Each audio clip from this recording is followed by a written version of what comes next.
Hey, it's Nani with Les Bailey and Associates. I'm here with Tracy at Residential Mortgage and Erik at Real Property Management, and we're excited for our second edition of Alaska Real Estate Talk. Today we are talking about home maintenance and money-saving tips for homeowners and investors alike. So, Erik, what kind of things, have you run across? Well, a common scenario for us is, we've got the, folks, hey, I just got my PCS orders, but man, I fell in love with Alaska. I want to come back to this home. I bought my dream home, but I got to go do my 2 years in Texas, right? Right. And I'm going to come back. And so, I think the first thing is realize that you might be kind of blind to some of the stuff in your home. You may not notice those nicks in the walls anymore. You may not notice that kind of little stuff. We all kind of you just get used to it. As right. That's just there. If you've ever sold a used car, it's like. Oh wait, I was going to fix that. I knew it was here when I bought the house. I was going to fix it. I never got around to it. Yeah. And I would say just kind of maybe get a friend who's to come over if you're thinking about selling your house, if you're thinking about renting out your home. Have somebody who's you trust is going to give you an opinion. Hey, your kitchen's really it kind of smells like cat pee. Whatever. That's a good one to know. Yeah. But you kind of become blind to that kind of stuff. If you cook a lot in your house, you may kind of have some funks that other people don't notice. Especially frying foods. Absolutely. It's really common. Look above the cooking surfaces, and you'll see this kind of yellow glaze where that little bit of oil gets in the atmosphere and just sticks to the walls.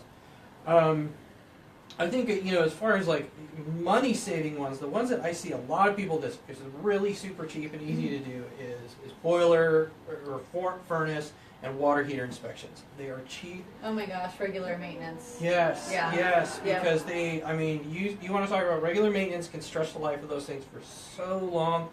The other thing, you're going to save a lot of money on the expenses. A lot of these HVAC guys, their business is slow in the summer. That's when you need to be calling them and saying, hey, why don't you come out? Why don't you come maintain? Come check my furnace in early fall.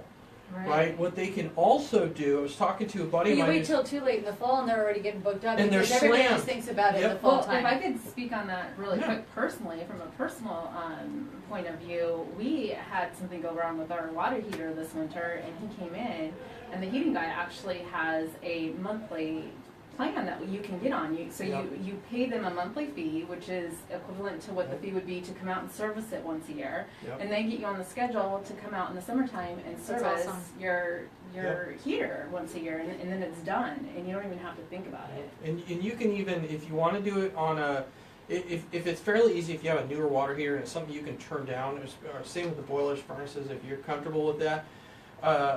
What my contractor buddy was saying is he'll turn it up to 200 degrees, right? The boiler's maintaining 200 degrees, and then in the spring they'll turn the maintaining temperature down. And the great analogy I heard last week was you want your furnace or boiler, you want it running on cruise control, right? We all know how stop and go traffic's really hard on a car. Right. Well, the same thing. This is your controlled fire, right? Is really, really hot, cool, really, really hot, cool, really, really hot, cool is hard on all those materials. Where if you can keep it a nice even temperature and set those programmable thermostats to just kind of maintain, you'll really stretch the life of probably one of the most expensive things in your home. Here's an interesting thought on that, though. Is we get this idea. Oh, I've got our place. I just want to put a fire in and different things to that effect. And I'm going to burn a fire for 4 or 5 days in a row because I'm going to save money and energy, costs and different things like that. Sometimes it's not always the best money saving. It just sucks the heat right out.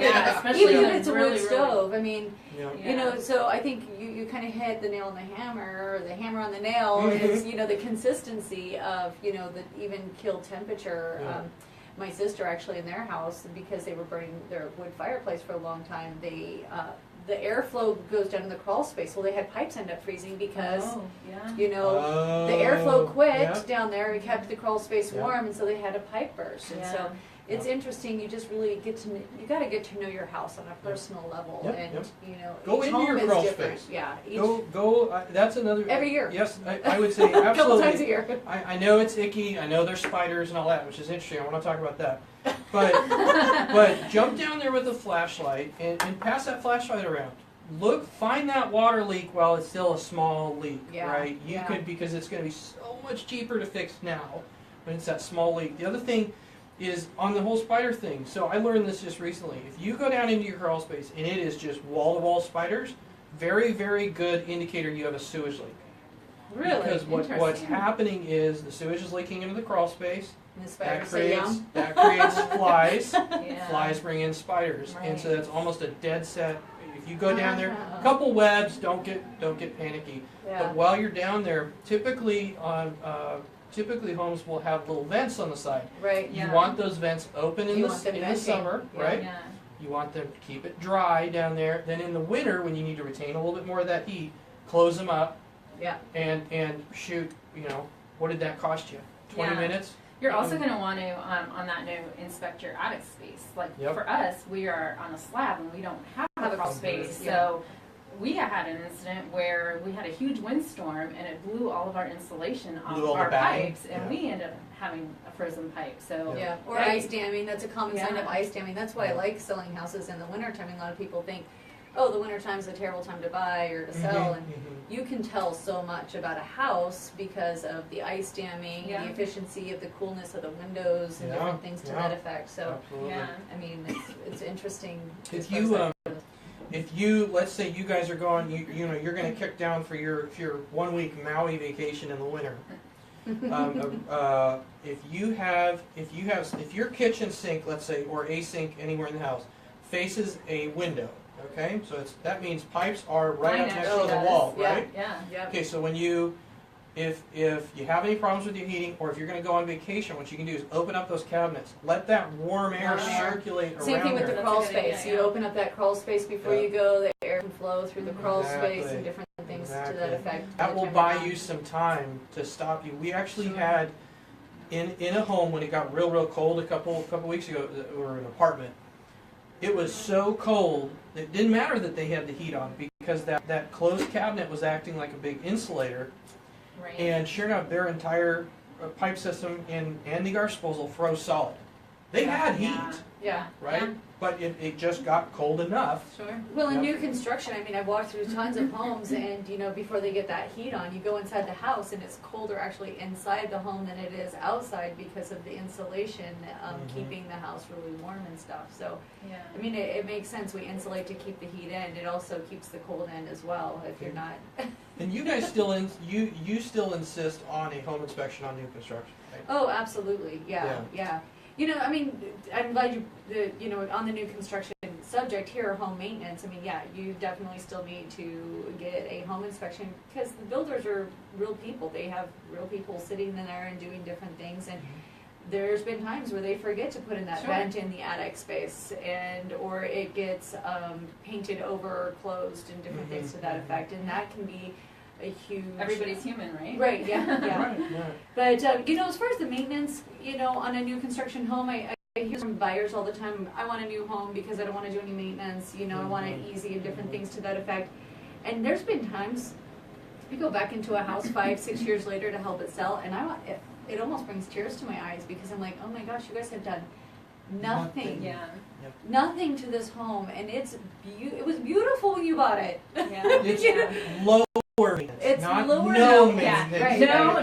No house purchase is no maintenance. Right, yeah, exactly. As a matter of fact, you know, with new construction, we talked about this before, or, you know, any homeowner should be putting aside 1% of their value of their house for regular maintenance, and I would definitely suggest that with new construction. But if it's an older home, you probably should be putting more like 4% aside. So, in essence, if you have a $300,000 home, you should be setting aside $3,000 per year for regular maintenance and or the emergency fund. And if you break that down, it equates to about $300 a month, or you know, $290 a month. Right. So if for those people out there that don't have a lot of extra money, you know, maybe putting that money away monthly to build up your savings. Yeah, or and we repairs. deal with that a lot because, you know, we take on a property and we start managing it. We send our inspectors go through, you know, like here I've got, you know, a sample of one of our inspection reports, and we go through and we're trying to find that big expensive problem before it's a bigger expensive problem, right? When it's still a $4 wax ring on the toilet and not a $15,000 bathroom remodel. So, and it's really, really common to have the property owner kick back and go, you guys are just sending me bill after bill after bill. And I think, like what you just touched on is a lot of people don't realize, like, they were probably spending that amount of money. They just didn't realize it because it was them. It was them going to Lowe's. It was them going to, well, now it's somebody else. And I'll just say, it's a lot cheaper for you to keep up on that stuff yourself than wait until you hand it to the real estate agent or you hand it to the property manager, and now we've got to pay people to go do that for you. Right. Yeah. And it's Now it's a $5,000 bill once opposed to 500 here or 500 here. exactly. On that note, we are going to upload this really great checklist that we plagiarized a little bit and added to for people to look at. It'll be downloadable. You can edit it as well, but it's a fall, spring, summer checklist. And it's really easy if it's like, oh, okay, this is when I'm going to, clean out the gutters, or this is when I'm going to, check my batteries. Get my septic pumps. Get the septic pump. Yeah. Which, we called and talked to our septic guy that we use quite a bit, JR Plumbing, or septic pumping. And I was like, when's the best time to get this done? I really wanted to know, like, what the best time was. And he's like, well, it just kind of depends on the house. Every home is, very specific. If you're up on the hillside and it's, steep roads, I can't get up there in the, winter time, so springtime is probably good. And, the Muni recommends every 2 years for septic pumping. Septic pumpers recommend every year. I think it kind of depends on your household. They're again, amount like of use, use, the amount of Well, use. the septics are built per the bedroom, so if you have Right. a 3-bedroom house, you've got a 3-bedroom septic. If you have 10 people living in that 3-bedroom house, you're gonna... Well, but they also calculate that, one room you have 2 adults probably, Right. and you might have 2 kids, and so they're engineered to take on a little bit more, but still, it's a major system that you don't want to get stuck with failing sooner than it has to. And there can be environmental restrictions too. I mean, we looked at a house at Fire Lake a while back that was just down the road here, and it was a sort of converted duplexy sort of. We thought, oh, cool, this would be a neat rental property, aviation property, really nichey, but the septic tank could only handle so much, and a lot of that's to do slow, part of the water, right? There's only so much you can do. So pay attention to that stuff. I mean, when that real estate agent's going through all those details with you, don't poo-poo that. Pay attention to her. She's trying to help you out, because if your plans are to move your mom, dad, and 5 kids into this place, that septic tank might not handle it. Yeah. And you're going to be paying a Or fortune. pump it more often. Yeah. You might need to pump, more often than that. A couple other fun, tips and tricks, or whatnot is, just little baseboard painting trend. Like, I thought it was hilarious. I was talking to a gal in my office, and like, my sister-in-law paints her trim every year. She pulls out her brush and she paints the trim and touches it up. I honestly thought she was crazy. I was like, it's a brand new house. Why are you doing this? And this was several years ago.